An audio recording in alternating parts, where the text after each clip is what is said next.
think the toast there is Prosit? Prosit. Huh.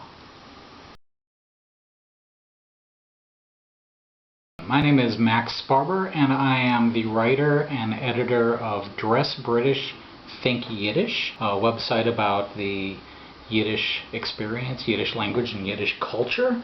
And this is my girlfriend Coco. Hello. One of the projects we've been doing on the blog is I have been making food from Eastern Europe, primarily recently from Ukraine, but I will also be expanding to do other countries in Eastern Europe because that's where my family came from originally, and I wanted to explore the food of that area. And what have you thought about the food so far? Delicious. It's all been really good. It's been a little bit familiar, but it's definitely had its own character. Its own character, yeah, and it's been really fun exploring that. All the food that we've had so far I've made here at home. We're going to do a video where we taste some Russian and Eastern European food that I purchased at a Russian grocery store. One of the first things I made was some homemade kvass. And do you recall what that is? It's fermented, right? Yep. It involved yeast. Yep. And that we had to sort of shake it every now and then. Yep. Kvass is essentially a bread soft drink, a fermented bread soft drink that's popular in Eastern Europe. One of the taste profile they like there is sour. And this was made with a rye bread that I soaked in water, added some yeast to, and then let ferment for a couple of days, shaking it every so often. How would you describe the flavor? It was syrupy. It reminded me of maple syrup. And for me there was a very strong rye flavor because it was rye bread that we used. But what we're going to sample today is some store-bought kvass. And I can't read Cyrillic, which is the language that's on here, so I don't know the brand, but I'll hold it up. And you can see that there's a very happy boy being held by his father in the picture. It says Gold Medal 2013, soft drink kvass. And so we're going to try this. This is different than what I made because it does not have live cultures in it. Isn't it just a tiny bit alcoholic? It is a tiny bit alcoholic. And it's something you can share with your young children. Yep, exactly. It's a drink you can have with your kids. Rye and barley malt extract. It seems syrupy to me. We can have this to wash down our East European treats with. I think the toast there is Prosit. Prosit. Huh. Well, first of all, it has a very light amount of bubbles to it. I immediately thought it was lighter than the version you made. But the flavor is very similar. Yep. There's something that just makes me kind of make that face. It's a sour drink, undeniably. In Eastern Europe, from what I've read, there's people who will have just big jugs of these and will go down the street and people run up to them and get their glasses filled with kvass.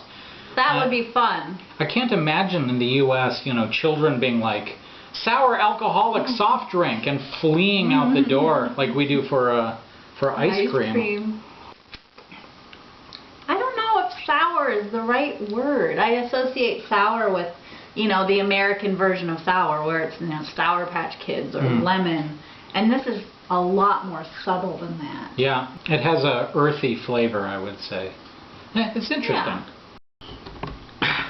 You can do it. Good grief. Whoa. That smells like Fernet, but with tomatoes. This is a brand called Dworak. These are marinated tomatoes with beets. Oh my God. In Eastern Europe, apparently, along with the sour flavor profile, they really love stuff that has been fermented and pickled. Ukraine in particular is sort of the breadbasket of Eastern Europe, and so the fresh vegetables, and they save them for the winter and ship them abroad by pickling them. And of course beets are a food I strongly associate with these countries as well. And you're a big tomato fan, if I recall. I love tomatoes. Here we go. Wow. They effervesce in your mouth like champagne. I'm not getting that. You're not getting that? Is yours different? Go ahead and try mine. Yeah, mine just sort of dissolved on my tongue.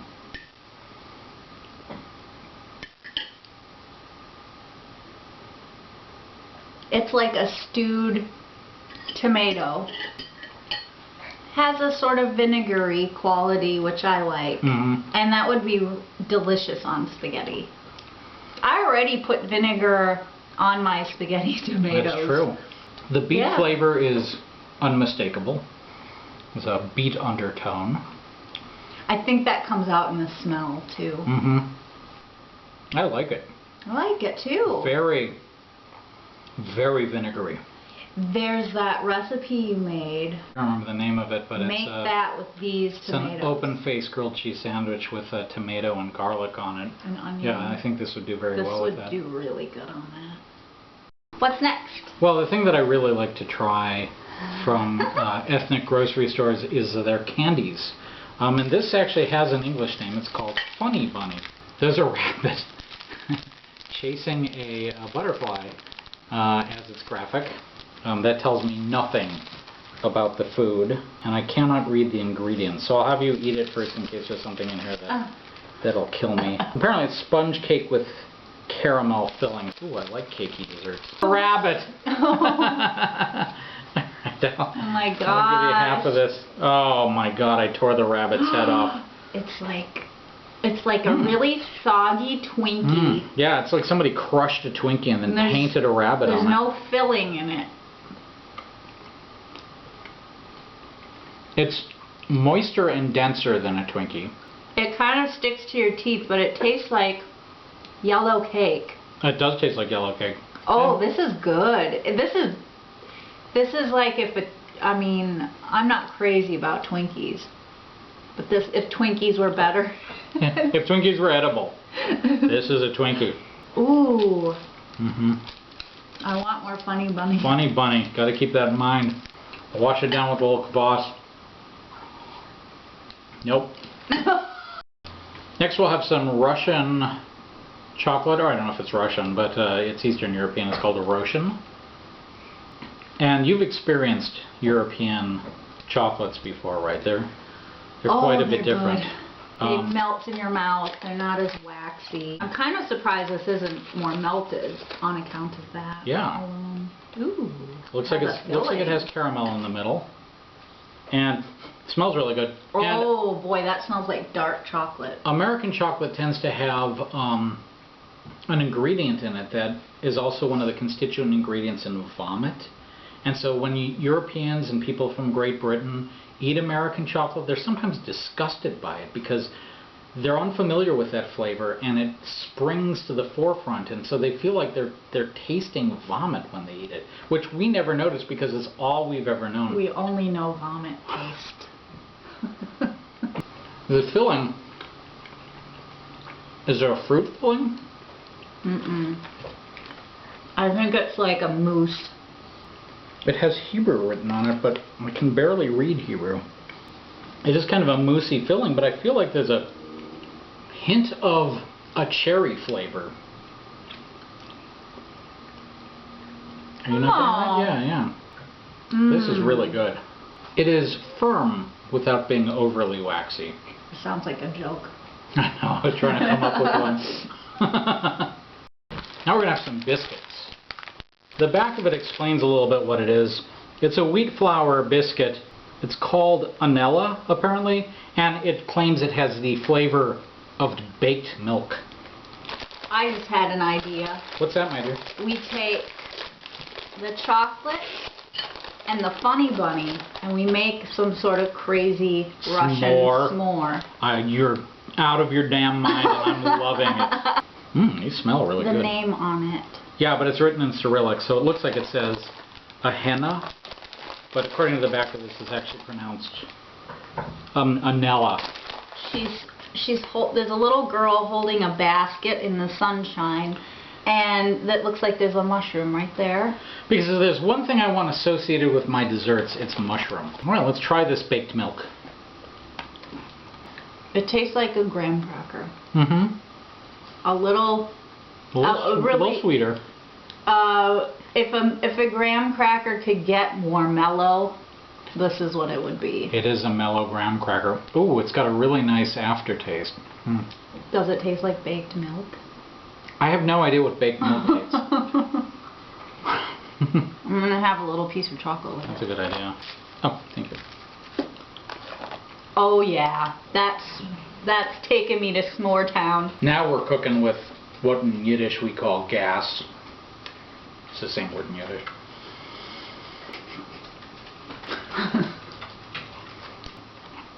I like the little crackers.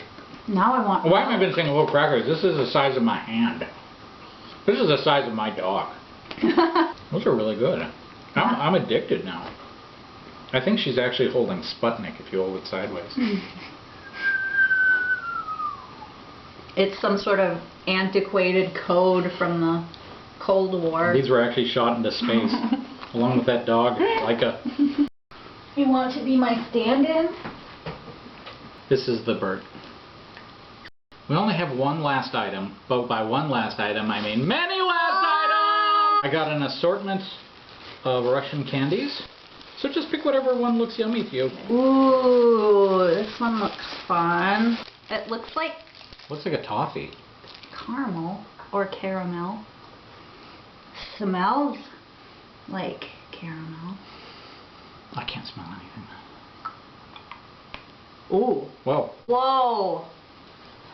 Explain to me what's happening to you. It's like I just bit into a soft ball of brown sugar. Mmm. I like it. I think this one is going to be fruit flavored. It has what looks like lemons on it. Fruitic.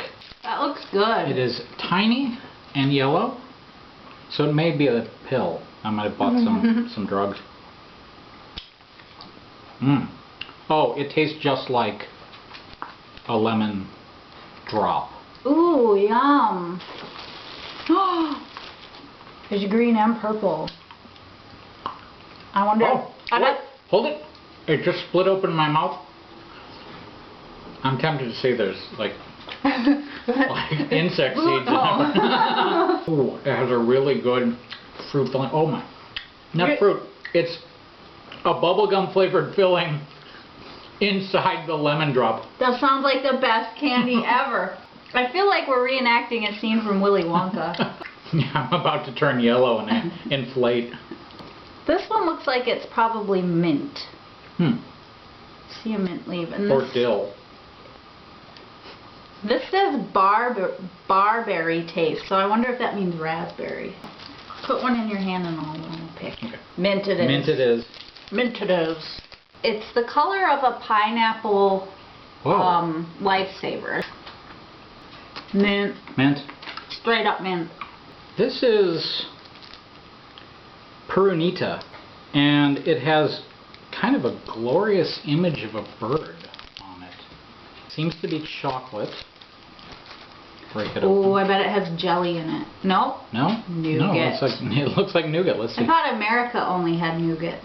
If it's nougat, it's the hardest nougat I've ever had in my life. This is a chewer. Soviet nougat. It is nougat, though. Chocolatey sugar. This is like the hardest Three Musketeers bar ever. Pick the one you like I and I'll want to do this one Alright, I'll because do the orange one. it has a picture of a crawfish on it. Oh What? yeah. I so badly want this to be a crawfish flavored candy. Crawfish on this. This is really pretty. It's a light pink and it has red stripes, but then it has these dark spots on the end. I'm sure that's just where they crush the crawfish into the middle of it. It's filled with something.